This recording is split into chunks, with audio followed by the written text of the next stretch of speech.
Hello students, welcome back to সোমস classroom. চলে এসেছি আজকের নতুন একটা ক্লাস নিয়ে। এই ক্লাসে আমরা কি কমপ্লিট করব? একটা নতুন টপিক, সপুষ্পক উদ্ভিদের যৌন জনন বা sexual reproduction in flowering plant, যেটা তোমাদের মাধ্যমিকের সেকেন্ড চ্যাপ্টার, যেটা জীবনের প্রবাহমানতা, তার মধ্যে একটা খুবই গুরুত্বপূর্ণ টপিক। তো কাজেই কোনো মতে এটাকে স্কিপ করা যাবে না। চলো বেশি দেরি না করে আর শুরু করে ফেলি।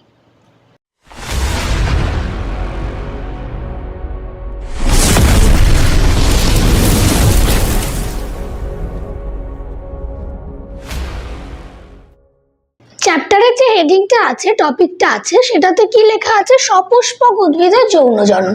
তাহলে এটা থেকে কার্যত খুব স্পষ্ট যে উদ্ভিদরাও কিন্তু যৌন জনন সম্পন্ন করে। ঠিক আছে, এবার উদ্ভিদের মধ্যে আমরা ছোটবেলা থেকেই পড়ে এসেছি দুই ধরনের উদ্ভিদ হয়। ঠিক আছে, একটা হলো সপুষ্পক, সপুষ্পক, আর আরেকটা হলো অপুষ্পক, অপুষ্পক, তাই না? ছোটবেলা থেকেই আমরা পড়ে এসেছি যে সপুষ্পক আর অপুষ্পক। সপুষ্পক কাকে বলে? যে গাছের মধ্যে ফুল ও ফল হয় সেটাকে সপুষ্পক বলে, আর যার মধ্যে ফুল ফল হয় না সেটাকে কি বলে? অপুষ্পক উদ্ভিদ বলে। তো এখানে আমাদের অপুষ্পক উদ্ভিদ নিয়ে কিন্তু কোনো কাজ নেই। এখন আমরা কি সপুষ্পক উদ্ভিদ দিয়ে শুরু করব। তাহলে এই টপিকে আমরা যেটা দিয়ে শুরু করব, টপিকটা, সেটা হলো ফুলের গঠনগত অংশ। ফুলের গঠনগত অংশ, অর্থাৎ একটা ফুলের মধ্যে পার্ট বা তার শরীরে ফুলের মধ্যে কি কি গঠনগত অংশ আছে, যদি আমরা সেগুলোই না জানি তাহলে আমরা যৌন জনন কিভাবে সম্পন্ন হচ্ছে সেটাও বুঝতে পারবো না। বোঝাটা আমাদের ইজি হবে তখনই যখন আমরা ফুলের সমস্ত পার্ট সম্পর্কে আমাদের কাছে একটা ক্লিয়ার ধারণা থাকবে। তাহলে চলো ফুলের গঠনগত অংশটা দেখে নিই। ধরে নিলাম আমি এখানে একটা জবা ফুল বা হিবিস্কাস আঁকছি। ঠিক আছে, সবাই দেখেছি আমরা জবা ফুল, কম বেশি সবারই বাড়িতে থাকে, তোমাদের আছে এখনো। তাহলে ফুলটা এঁকে নিই, চলো।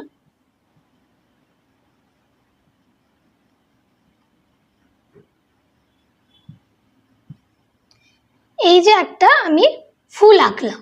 এবার ফুলের এইখানে তোমরা সবাই দেখেছো সবুজ কালারের একটা অংশ থাকে। এইভাবে ফুলের ঠিক নিচেটায় সবুজ কালারের একটা অংশ থাকে, এটা থাকে গ্রিন কালারের। এটাকে কি বলা হয়? বৃতি বলা হয়। ঠিক আছে, এটাকে বলা হয় বৃতি। এবার এই যে আমি যে এগুলো আঁকলাম, পাপড়িগুলো আঁকলাম, সেগুলো কি কালারফুল হয়। যেমন জবা ফুল যদি রেড হয়, এটা রেড হবে। অনেকে গোলাপি জবা, সাদা জবা এরকমও থাকে অনেকের বাড়িতে। তাহলে পাপড়িগুলো, এই যে পাপড়ি যেগুলো, সেটা রেড কালারের হতে পারে, হোয়াইট কালারের হতে পারে, পিঙ্ক কালারের হতে পারে। এইগুলোকে বলা হয় দলমণ্ডল। কি বলা হয়? দলমণ্ডল। ঠিক আছে, তাহলে জবা ফুলের মধ্যে আমরা কি পেলাম? বৃতি পেলাম, দলমণ্ডল পেলাম। এবার সবাই ছোটবেলায় আমরা জবা ফুল নিয়ে খেলা করেছি। জবা ফুলের মধ্যে একটা রেণু থাকে, হ্যাঁ, এইরকম থাকে, ঠিক দেখতে এরকম, তাই না? থাকে তো। এবার ওইটাতে হাত দিলে ছোটবেলায় কি হতো? পুরো চিপচিপা একটা অয়েলি টাইপের সাবস্টেন্স হাতে লেগে গিয়ে একদম হলুদ কালার হয়ে যেত। হতো তো, সবাই জানো, এটা দেখেছো। তাহলে এইটাকে বলা হয় পুংস্তবক। এটাকে কি বলা হয়? পুংস্তবক। মানে হচ্ছে এটা মেল পার্ট। ঠিক আছে, পুংস্তবকটা হচ্ছে মেল পার্ট। এবার এর মধ্যে ফিমেল পার্টও থাকে, এইভাবে এরকম একটা জিনিস থাকে। ঠিক আছে, এরকম। এইটাকে বলা হয় তোমার স্ত্রী স্তবক। কি বলা হয়? স্ত্রী স্তবক, স্ত্রী স্তবক, বা এটা হলো তোমার ফিমেল পার্ট। তাহলে ছবিটা প্রচন্ড বিচ্ছিরি, সবাই ইগনোর করবে, করে যে সুন্দর বানাতে পারো বানাবে। ঠিক আছে, বাজে ছবি এটাকে ইগনোর করবে। বোঝানোর জন্য একটা মোটামুটি এঁকে দিলাম। তাহলে কি একটা ফুল আঁকলাম যার মধ্যে কি এই যে সবুজ অংশটা যেটা, সেটা হলো তোমার বৃতি। এই যে পাপড়িগুলো, যেগুলো আমরা পাপড়ি নামে চিনি যেটাকে, সেটার ভালো নাম কি? দলমণ্ডল। ঠিক আছে, দলমণ্ডল। আর এই যে যেটা পরাগ, যেটা আমরা বলি হাতে নিলে অয়েলি চিপচিপা হলুদ কালারের হয়ে যেত, সেইটা হচ্ছে তোমার পুংস্তবক। আর এইখানে একটা স্ট্রাকচার আঁকলাম, সেটা হলো স্ত্রী স্তবক। ঠিক আছে, এটা হচ্ছে তোমার কমপ্লিট একটা ফুলের স্ট্রাকচার, কমপ্লিট একটা ফুলের স্ট্রাকচার। এবার তাহলে চলো যদি কেউ নোট করতে চাও এটা নোট করে নাও যে এই যে এরকম ফুল, এটা বৃত্তি, এটা দলমণ্ডল, এটা পুংস্তবক, এটা স্ত্রীস্তবক, খুবই নর্মাল। ঠিক আছে, এবার চলো আমরা কি দেখব। আমি এই ছবিটাকে একটু মুছে নিয়ে এখানে আমরা করব সম্পূর্ণ ফুল এবং অসম্পূর্ণ ফুল।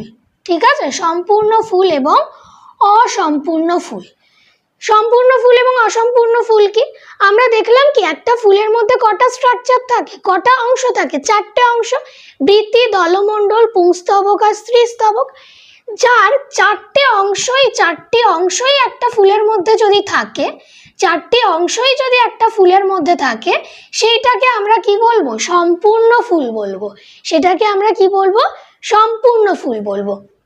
আর যদি এই 4টে অংশের কোনো একটা মিসিং থাকে, মানে অর্থাৎ ধরো এটার মধ্যে একটা ফুলের মধ্যে তোমার পুরুষ স্তবকটা আছে, স্ত্রী স্তবক নেই, তাহলে সেটা কি হয়ে যাবে? অসম্পূর্ণ ফুল হয়ে যাবে। অন দি আদার হ্যান্ড যদি একইভাবে বলি যে স্ত্রী স্তবকটা আছে, পুংস্তবকটা নেই, তাহলেও সেটা কিন্তু অসম্পূর্ণ ফুল হয়ে যাবে। তাহলে সম্পূর্ণ ফুল আর অসম্পূর্ণ ফুলের মধ্যে ডিফারেন্সটা বুঝলে? সম্পূর্ণ ফুল মানে যার মধ্যে 4টে অংশই থাকবে, অর্থাৎ বৃত্তি, দলমণ্ডল, পুংস্তবক, স্ত্রীস্তবক যদি 4টেই থাকে, সেটাকে কি ফুল বলবো? সম্পূর্ণ ফুল। আর যদি 4টের মধ্যে কোনো একটা মিসিং থাকে, সেটাকে আমরা কি বলবো? অসম্পূর্ণ ফুল বলবো। ঠিক আছে, এটা তোমাদের কাছে ক্লিয়ার হলো। আর একটা হচ্ছে তোমার উভলিঙ্গ ফুল কি, যার মধ্যে পুরুষ এবং স্ত্রী দুটোই পার্ট থাকে, সেটাকে বলা হয় কি ফুল? উভলিঙ্গ ফুল। ঠিক আছে, আর একলিঙ্গ ফুল কোনটা? যার মধ্যে একটাই কোনো মানে পুংস্তবক আছে বা অর্থাৎ স্ত্রীস্তবক, দুটো একসাথে নয়, যে কোনো একটা আছে, সেটাকে বলা হয় একলিঙ্গ ফুল। ঠিক, স্তবকে দেখো, হ্যাঁ, স্ত্রীস্তবকে এই যে ওপরের যে অংশটা, সেটাকে কি বলা হয়? সেটাকে বলা হয় গর্ভমুণ্ড। গর্ভমুণ্ড। তাহলে এই যে অংশ, এটাকে কি বলবো? গর্ভমুণ্ড বলবো। আর এই যে দেখো দণ্ডের মতো অংশ, যখন পরাগ মানে পুংস্তবকে ছিল তখন বলেছিলাম পরাগ দণ্ড, এখন স্ত্রীস্তবকে, তাহলে এটার নাম কি হয়ে যাবে? গর্ভদণ্ড। এটাকে কি বলবো? গর্ভদণ্ড বলবো। আর এই যে ওভারি যেটা, যে গোল অংশ, এটাকে কি বলবো? গর্ভাশয় বলবো। কি বলবো? গর্ভাশয়। ঠিক আছে। আর হ্যাঁ, এইখানে বৃত্তিতে দেখো এই যে ওপরের যে পার্টটা, সেটা হলো বৃতাংশ, নিচের যে এরকম যেটা দেখতে পাচ্ছ সেটা উপবৃত্তি, আর এই যে ফুলের যেখানে ধরি আমরা, যেটাকে ফুলের ডাংটি বলি না, সেটাকে কি বলা হয়? পুষ্পবৃন্ত বলা হয়। সেটাকে কি বলে? পুষ্পবৃন্ত। এবার তাহলে আমরা ফুলের স্ট্রাকচার দেখলাম 4টের মধ্যে সবাইকে আলাদা আলাদা করে আঁকলাম, কার মধ্যে কি পার্ট আছে সেটা দেখলাম। এবার কার কি কাজ আমরা সেটা ভালো করে বুঝবো। ঠিক আছে, কার কি কাজ সেটা ভালো করে বুঝতে হবে। এখন 15 মিনিট আমার কথা ভালো করে শোনো। ঠিক আছে, চলো। পুংস্তবক, এই যে যেটা আমি বলেছিলাম যে ছোটবেলায় আমরা সবাই হাত দিয়ে দেখেছি হলুদ গুঁড়ো গুঁড়ো একটা অংশ, তাই না? ওইগুলোকে বলা হয় পরাগ রেণু। ঠিক আছে, পরাগ রেণু বলা হয়। এবার ওই পরাগ রেণুগুলো কি করে? পরাগ রেণুগুলো বিভাজিত হয়ে পুরুষ গ্যামেট তৈরি করে। যেরকম মানুষের জননের ক্ষেত্রে দেখেছো তোমরা, স্ত্রী আর পুরুষের মধ্যে গ্যামেট তৈরি হয়, ঠিক সেরকমই ফুলের যৌন জননে কি হচ্ছে? ফুলের যে পুরুষ যে অংশটা, তার মধ্যে কিন্তু তোমার গ্যামেট তৈরি হচ্ছে। তাহলে এই পুংস্তবকের ওপর যে তোমার ছোট ছোট যে রেণুগুলো তৈরি হয়, ফুলের যে ছোট ছোট রেণুগুলো তৈরি হয়, সেগুলো সব বিভাজিত হয়ে কি তৈরি করে? গ্যামেট তৈরি করে। ঠিক আছে, সেই রেণুগুলো বিভাজিত হয়ে পুরুষ গ্যামেট তৈরি করে।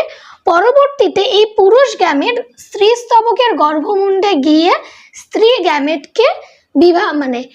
গ্যামেটকে নিষিক্ত করে। তাহলে এতক্ষণ কি বললাম? যে পুংস্তবকে কি হয়?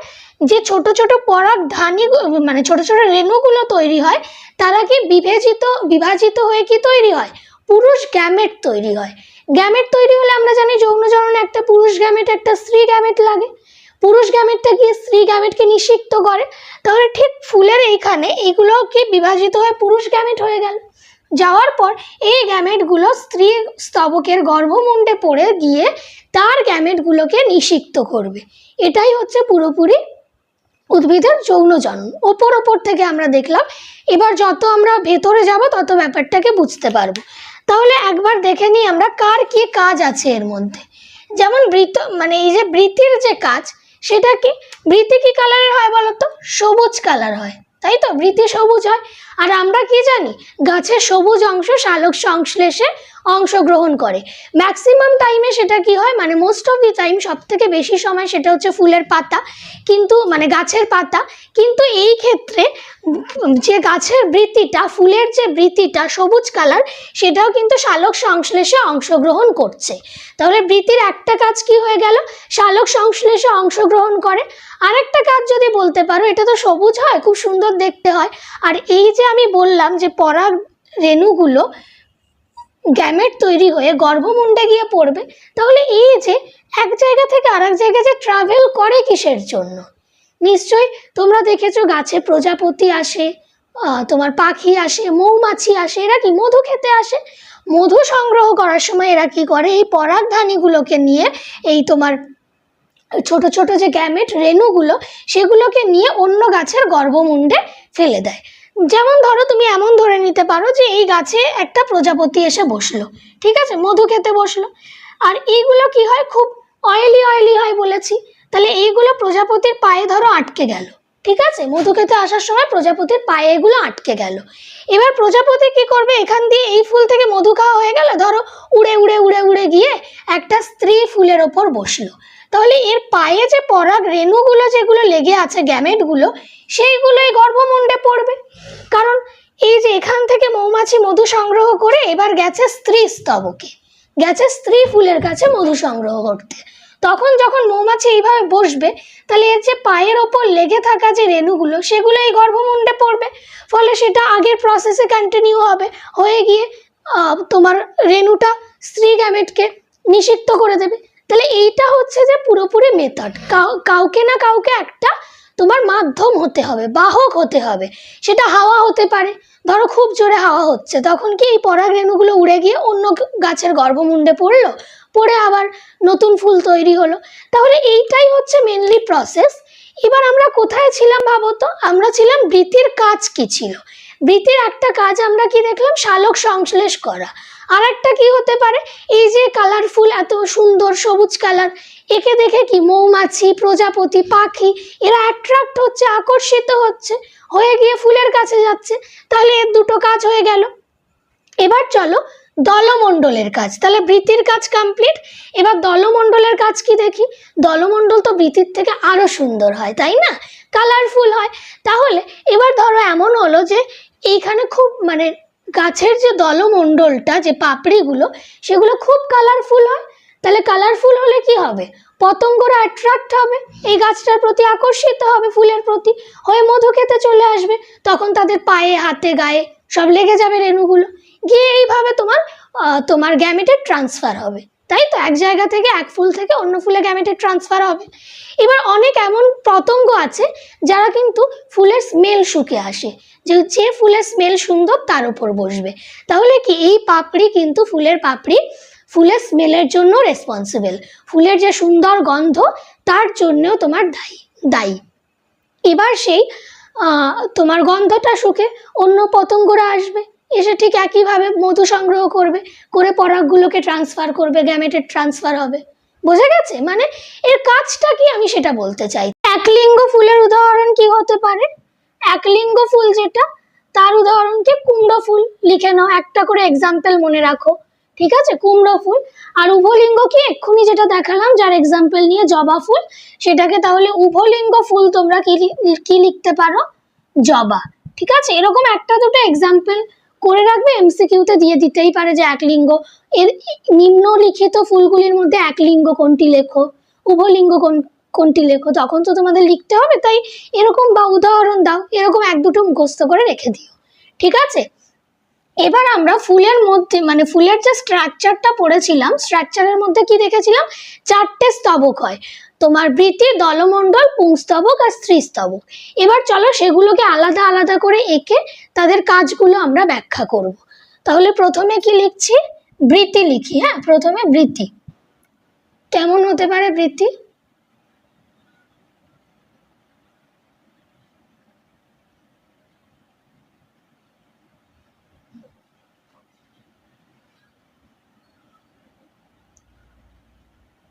এই যে ধরে নাও বৃতি আঁকলাম, ঠিক আছে। নেক্সট হচ্ছে কি দলমণ্ডল। দলমণ্ডল, ফুলের মধ্যে দলমণ্ডল কোনটা ছিল? বৃতির ওপরে যে এরকম এরকম পাপড়ি ছিল সেগুলোই কি দলমণ্ডল? তো সেগুলো। তাহলে চলো দলমণ্ডলটা করে নি। এরকম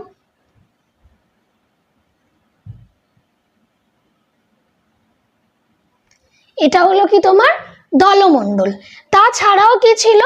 পুংস্তবক ছিল। তাছাড়াও কি ছিল? পুংস্তবক ছিল। আর কি ছিল? আর ছিল স্ত্রীস্তবক। আর ছিল কি স্ত্রীস্তবক। তাহলে ফুলের যে গঠনের মধ্যে আমরা চারটে পার্ট দেখেছিলাম ফুলের, বৃতি, দলমণ্ডল, পুংস্তবক আর কি স্ত্রীস্তবক। বৃতি কোনটা ছিল? যে সবুজ কালারের যে অংশটা থাকে ফুলের নিচে, ঠিক আছে, সেটা ছিল বৃতি। দলমণ্ডল কি ছিল? কালারফুল যে পাপড়িটা, সেটা হলো দলমণ্ডল। তারপর কি পুংস্তবক, যেটা সেটা কেমন ছিল? এই যে আমি সোজা আঁকছি, এরকম ছিল পুংস্তবকটা, ঠিক আছে, এটা ছিল পুংস্তবক। আর স্ত্রীস্তবক কেমন ছিল? স্ত্রীস্তবক ছিল এরকম।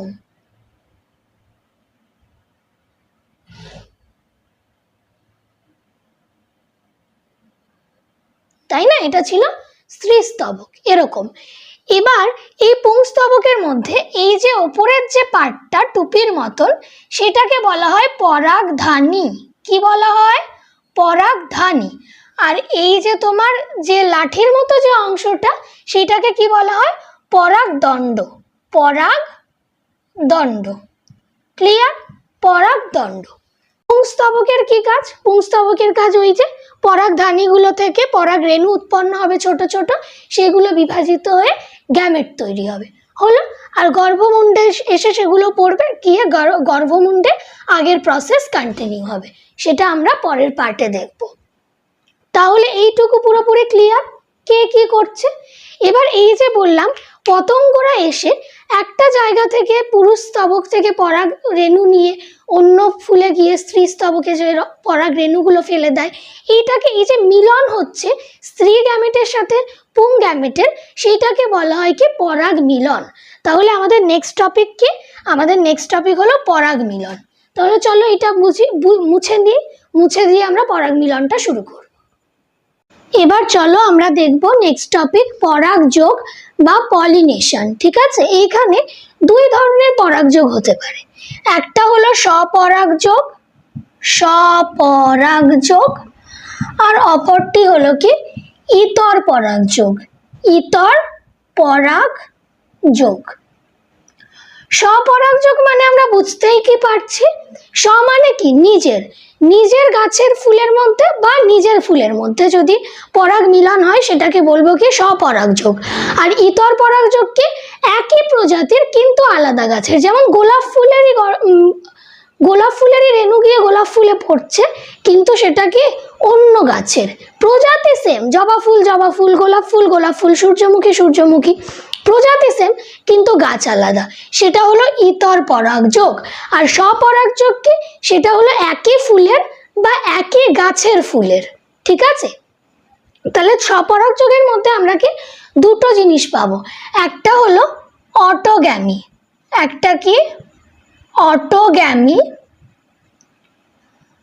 আর একটা হলো গেইটেনোগ্যামি, গেইটেনোগ্যামি,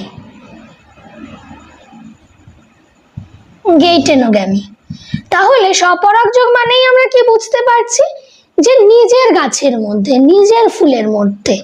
এবার তার মধ্যেও আমরা দুটো পার্ট দেখতে পাচ্ছি, তার মধ্যেও কি দুটো পার্ট দেখতে পাচ্ছি, একটা হলো অটোগ্যামি আর একটা হলো কি গেইটেনোগ্যামি। অটোগ্যামি মানে কি, ধরো এইখানে আমি একটা ফুল আঁকলাম, ঠিক আছে, এইখানে একটা ফুল আঁকলাম, সেই ফুলের মধ্যে মেল পার্টও আছে আর ফিমেল পার্টও আছে, ফুলটা উভলিঙ্গ ফুল, পুংস্তবকও আছে স্ত্রীস্তবকও আছে। এই গাছের এই যে রেণুগুলো যেগুলো, সেইটা এই গাছের গর্ভমুণ্ডের ওপর পড়ছে, পড়ে গিয়ে জনন সম্পন্ন যদি হয়, একটাই ফুলের, দেখো ফুল কিন্তু আলাদা নয়, একটাই ফুল, তার মধ্যেই কিন্তু পুরুষ অংশ আর স্ত্রী অংশ ছিল। পুরুষ অংশ থেকে তোমার পরাগ রেণুগুলো স্ত্রী অংশে গিয়ে গর্ভমুণ্ডে পড়ছে, পড়ে যদি জনন সম্পন্ন করা হয় তাহলে এটাকে আমরা কি বলবো? অটোগ্যামি বলবো। কি বলবো? অটোগ্যামি। আর গেইটেনোগ্যামিটা কি? গেইটেনোগ্যামিটা হলো ধরো এরকম, এরকম দেখে নাও, একটাই গাছ, গাছ একটা কিন্তু ফুল আলাদা। ধরো এটা একটা গাছ, ঠিক আছে, এটা একটা গাছ, এর মধ্যে ফুল, দুটো ফুল আছে, একটাই গাছ, এর মধ্যে কি আছে? দুটো ফুল আছে। কেমন? এবার এই ফুলের যদি পরাগ রেণু এসে এই অন্য ফুলের, একই গাছ, গাছ কিন্তু সেম, কিন্তু অন্য ফুলের যদি গর্ভমুণ্ডে এসে পড়ে, অন্য ফুলের যদি গর্ভমুণ্ডে এসে পড়ে, সেইটাকে বলা হয় গেটানোগ্যামি। সেটাকে কি বলা হয়? গেটানোগ্যামি। কাজেই এখানে খুব ভালো করে বুঝবে যে আমরা পরাগ যোগের ক্ষেত্রে, আবার বলছি হ্যাঁ, প্রথম থেকে আবার শোনো, সাথে সাথে রিপিট করতে যাও, জোরে জোরে বলো আমার সাথে সাথে। যেখানে পরাগযোগ আমরা পড়ছিলাম, পলিনেশন, পরাগযোগের মধ্যে দুই ধরনের পরাগযোগ পেয়েছি, একটা স্বপরাগযোগ, অপরটি হলো কি ইতর পরাগযোগ। স্বপরাগযোগ মানে কি? স্ব মানে কি নিজের, তাহলে একটা গাছের একটা ফুলের মধ্যে যখন যেটা সম্পন্ন হচ্ছে সেটা একই ফুলের মধ্যে হতে পারে অথবা একই গাছের আলাদা ফুলের মধ্যে হতে পারে, সেটা হলো স্বপরাগযোগ। আর ইতর পরাগযোগ কি? গাছ আলাদা কিন্তু প্রজাতি সেম, অর্থাৎ গোলাপ ফুলের সাথে গোলাপ ফুলের, সূর্যমুখী ফুলের সাথে সূর্যমুখীর, জবার সাথে জবার, রজনীগন্ধার সাথে রজনীগন্ধার, ফুলের প্রজাতি সেম কিন্তু গাছ আলাদা, তখন সেটা হয়ে যাবে ইতর পরাগযোগ। ক্লিয়ার? এবার চলো, স্বপরাগযোগের মধ্যে দুটো দেখেছি, মানে দুটো কন্ডিশন আমরা দেখেছি, একটা হলো অটোগ্যামি, একটা হলো গিটেনোগ্যামি। অটোগ্যামি মানে কি? ফুল সেম, ঠিক আছে, ফুল কিন্তু একটাই, তার মধ্যে মেল আর ফিমেল দুটো পার্ট আছে, মেল পার্ট থেকে পরাগ রেণু গিয়ে গর্ভমুণ্ডে গিয়ে পড়ছে, তখন তোমার জনন সম্পন্ন হচ্ছে, সেইটা হলো অটোগ্যামি। সেটা কি? অটোগ্যামি। আর গিটেনোগ্যামিটা কি? যখন ফুল আলাদা কিন্তু গাছ একই, দেখো ফুল আলাদা কিন্তু গাছ একই, এই ফুলের পরাগ রেণু গিয়ে এই ফুলের গর্ভমুণ্ডে এসে পড়ছে, তাহলে সেইটাকে বলা হয় গিটেনোগ্যামি। তাহলে এইটুকু আমি এটা ধরে নিচ্ছি তো যে একদমই ক্লিয়ার, কারণ এর মধ্যে বেশি কিছু নেই, আমি দুবার বলেছি, দুবারে তোমাদের কাছে ক্লিয়ার হয়ে যাওয়ারই কথা কি যে দুটো জিনিস আছে, অটোগ্যামি আর গিটেনোগ্যামি। ঠিক আছে? এবার দেখো স্বপরাগযোগ হয় কোন গাছের মধ্যে, কোন কোন গাছের মধ্যে, যেমন তুমি এক্সাম্পল দিতে পারো তোমার সন্ধ্যা মালতী, শিম, টমেটো, এগুলোর মধ্যে স্বপরাগযোগ হয়। এবার ইতর পরাগযোগে কেমন হয়? ইতর পরাগযোগে দেখো এই যে একটা আলাদা গাছ, ঠিক আছে, এই যে একটা ফুল আছে, এটা আলাদা গাছ, আর এইখানে একটা ফুল আছে, এইখানে একটা ফুল আছে, এটাও তোমার আলাদা গাছ। কেমন? এটা আলাদা গাছ, এটা আলাদা গাছ। এই গাছের তোমার যদি পরাগ রেণু এসে এই গাছের গর্ভমুণ্ডে বসে, বা এই গাছের পরাগ রেণু উড়ে গিয়ে যদি অন্য কোনো গাছের গর্ভমুণ্ডে এসে পড়ে, প্রজাতি কিন্তু সেম থাকতে হবে, শুধু প্ল্যান্ট আলাদা, গাছ আলাদা, সেইটাকে বলা হয় ইতর পরাগযোগ। আর স্বপরাগযোগের মধ্যে দুটো হয়, সেটা বলেই দিয়েছি। তাহলে এইটা আমাদের পরাগ যে মিলন, পরাগযোগ, তার দুটো কেস আমাদের হয়ে গেল, স্বপরাগযোগ, ইতর পরাগযোগ। স্বপরাগযোগের মধ্যে অটোগ্যামি, গিটেনোগ্যামি, ইতর পরাগযোগের মধ্যে তোমার একটাই, যেটা একই প্রজাতি হবে কিন্তু ফুল হবে আলাদা। ঠিক আছে? প্রজাতি একই, গাছ আলাদা, ফুল আলাদা। হলো এইটুকু। তাহলে এটাই তোমার হলো স্বপরাগযোগ, ইতর পরাগযোগ। এবার আমরা এর সুবিধা অসুবিধা দেখব, যে স্বপরাগযোগ হওয়ার মধ্যে কি কি সুবিধা আছে, কি কি অসুবিধা আছে, ইতর পরাগযোগ হওয়ার মধ্যে কি কি সুবিধা আছে, কি কি অসুবিধা আছে। চলো মুছে নিই।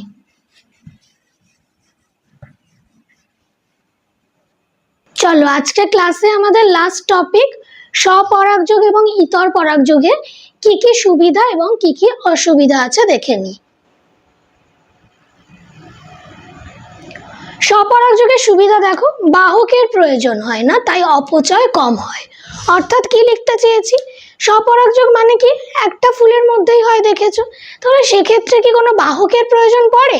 নিশ্চয়ই পড়ে না, একটা ফুলের মধ্যেই হয়, ফলে প্রজাপতি, মানে মাছি, মধুমাছি যেটা বলে, তারপর তোমার হাওয়া, কিছুরই দরকার হয় না, কোনো বাহকেরই প্রয়োজন হয় না, নিজে নিজেই পরাগ রেণু থেকে মানে পরাগধানী থেকে পরাগ রেণুগুলো গর্ভমুণ্ডে পড়ে যায়। তাহলে যদি এরকম একটা ফুলের মধ্যে যদি নিজের ফুলের মধ্যেই এভাবে পড়ে, তাহলে কি ফুলের অপচয়, পরাগ রেণুর অপচয়টা কম হবে। সেই জায়গায় দেখো, যদি এমন হতো একটা কোনো প্রজাপতি এসে কাজটা সম্পন্ন করছে, বা হাওয়ার ক্ষেত্রে বাহক, হাওয়ার ফলে যদি এক জায়গা থেকে পরাগরেণু অন্য জায়গায় যায়, তাহলে হাওয়া এসে অন্যদিকে যেদিকে ইচ্ছা তো পরাগরেণুগুলো পড়ে যেতে পারে। সুতরাং সেই ক্ষেত্রে কি পরাগরেণু নষ্ট হয়ে যেতে পারে, কিন্তু এখানে নষ্ট হওয়া বা অপচয় হওয়ার সম্ভাবনা কিন্তু খুব কম, যেহেতু একটা ফুলের মধ্যেই হচ্ছে জিনিসটা। আর মিশ্র উদ্ভিদের সৃষ্টি হয় না, চারিত্রিক বিশুদ্ধতা বজায় থাকে। মিশ্র উদ্ভিদের সৃষ্টি হয় না কথাটার অর্থ কি?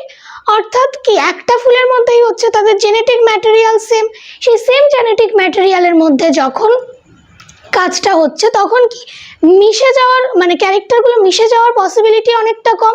সেই ক্ষেত্রে চরিত্রের একটা যে পিওরিটি বা বিশুদ্ধতা সেটা বজায় থাকছে। এবার অসুবিধা কি কি দেখো, বলছে প্রকরণের সৃষ্টি হয় না। প্রকরণের সৃষ্টি হয় কখন? আমরা জেনেটিক্স বা বংশগতিতে কি পড়েছিলাম, যখন দুটো আলাদা আলাদা তোমার আলাদা আলাদা ইন্ডিভিজুয়াল বা অর্গানিজমের মধ্যে যখন জনন সম্পন্ন হয়, তখন তাদের ক্যারেক্টারগুলো একসাথে মিশে কি প্রকরণের সৃষ্টি হয়। কিন্তু এই ক্ষেত্রে যদি একই ফুল হয়, তাহলে কোথায় প্রকরণের সৃষ্টি হবেই না।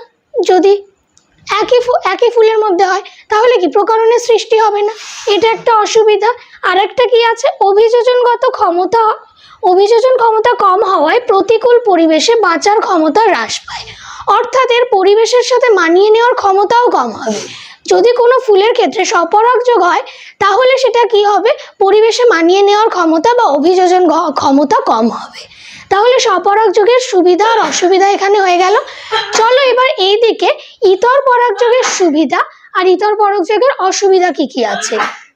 সুবিধা বলছে নতুন চরিত্রের উদ্ভব হয়, দুটো আলাদা ইন্ডিভিজুয়াল তার মধ্যে যদি মিশে যায়, তাহলে কি নতুন নতুন উদ্ভিদ সৃষ্টি হবে, নতুন চারিত্রিক বৈশিষ্ট্য সৃষ্টি হবে, এটা হচ্ছে সুবিধা। আর একটা সুবিধা হচ্ছে রোগ প্রতিরোধ ক্ষমতা বৃদ্ধি পায়। অর্থাৎ স্বপরাগযোগে আমরা যেটা দেখছিলাম অভিযোজন ক্ষমতা বা রোগ প্রতিরোধ ক্ষমতা হ্রাস পাচ্ছিল, সেটা ইতর পরাগযোগে হচ্ছে না, সেটা ইতর পরাগযোগে ক্ষমতাটা বৃদ্ধি পাচ্ছে। এটা তার অ্যাডভান্টেজ বা সুবিধা। এবার অসুবিধা কি কি আছে, এটি বাহক নির্ভরশীল, তাই যথেষ্ট পরাগরেণু নষ্ট হয়। এই যে এখানে যেটা সুবিধা ছিল স্বপরাগযোগে, সেটা ইতর পরাগযোগে অসুবিধা হয়েছে, কারণ এখানে কি অন্য গাছের মধ্যে হয়, ফলে বাহকের প্রয়োজন হবেই। আর বাহকের যদি প্রয়োজন হয়, তাহলে পরাগরেণু কি নষ্ট হতে পারে প্রচুর সংখ্যায়, ঠিক আছে। তাহলে পরাগরেণু যথেষ্ট পরিমাণে নষ্ট হয়। তারপর কি আছে, প্রজাতির বিশুদ্ধতা বজায় থাকে না। অর্থাৎ বিভিন্ন রকমের তোমার ইন্ডিভিজুয়ালের সাথে ফুলটা মিশে যাচ্ছে, একটা ফুলের সাথে অন্য ফুল এইভাবে মিশতে মিশতে কি চরিত্রের যে পিওরিটি, শুদ্ধতাটা, বিশুদ্ধতাটা সেটা বজায় থাকছে না। থার্ডটা কি, বাহকদের আকর্ষণ করার জন্য নতুন কৌশল উদ্ভাবের প্রয়োজন। ওই যে বললাম, বাহকদেরকে অ্যাট্রাক্ট করার জন্য গাছের মানে ফুলের মধ্যে সুন্দর স্মেল তৈরি করা হয়, গাছের ফুলের কালারটা সুন্দর করা হয়। তাহলে এগুলো কি সবগুলো কি তোমার যে বাহক তাদেরকে অ্যাট্রাক্ট করারই তো একটা কৌশল, তাই না? একটা ট্রাই করা হচ্ছে যে আমি ফুলটাকে এই কালার করি, তাহলে বেশি অ্যাট্রাক্ট হবে, স্মেলটা এমন রাখি, তাহলে পতঙ্গরা বেশি অ্যাট্রাক্ট হবে। এই যে এই জিনিসগুলো তাহলে স্বপরাগযোগ আর ইতর পরাগযোগের মধ্যে সুবিধা অসুবিধা হয়ে গেল।